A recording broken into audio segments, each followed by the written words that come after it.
Pembacaan Alkitab dalam Kitab Kejadian pasal 13. Abram dan Lot berpisah.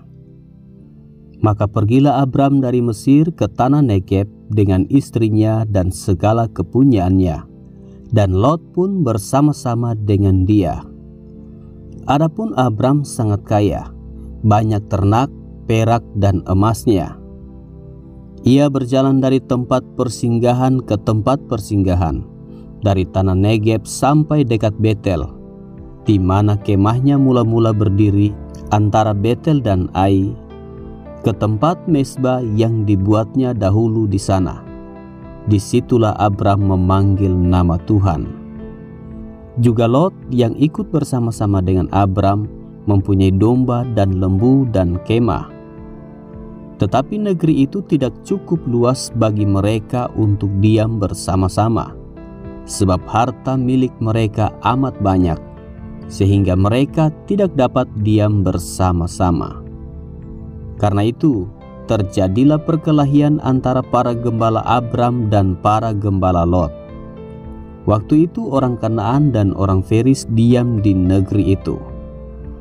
Maka berkatalah Abram kepada Lot, "Janganlah kiranya ada perkelahian antara aku dan engkau, dan antara para gembalaku dan para gembalamu, sebab kita ini kerabat.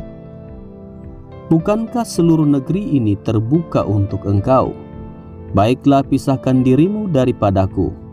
Jika engkau ke kiri, maka aku ke kanan. Jika engkau ke kanan, maka aku ke kiri."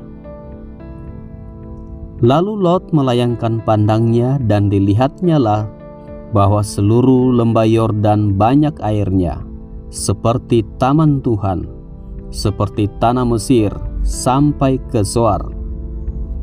Hal itu terjadi sebelum Tuhan memusnahkan Sodom dan Gomora. Sebab itu Lot memilih baginya seluruh lembah Yordan itu. Lalu ia berangkat ke sebelah timur dan mereka berpisah.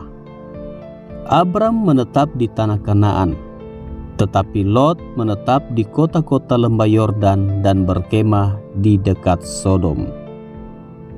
Adapun orang Sodom sangat jahat dan berdosa terhadap Tuhan. Setelah Lot berpisah daripada Abram, berfirmanlah Tuhan kepada Abram, "Pandanglah sekelilingmu dan lihatlah dari tempat engkau berdiri itu ke timur dan barat, utara dan selatan. Sebab seluruh negeri yang kau lihat itu akan kuberikan kepadamu dan kepada keturunanmu untuk selama-lamanya. Dan aku akan menjadikan keturunanmu seperti debu tanah banyaknya, sehingga jika seandainya ada yang dapat menghitung debu tanah, keturunanmu pun akan dapat dihitung juga. Bersiaplah, jalanilah negeri itu menurut panjang dan lebarnya, sebab kepadamulah akan kuberikan negeri itu." Sesudah itu Abram memindahkan kemahnya dan menetap di dekat pohon-pohon tarbantin di Mamre, dekat Hebron. Lalu didirikannya mezbah di situ bagi Tuhan.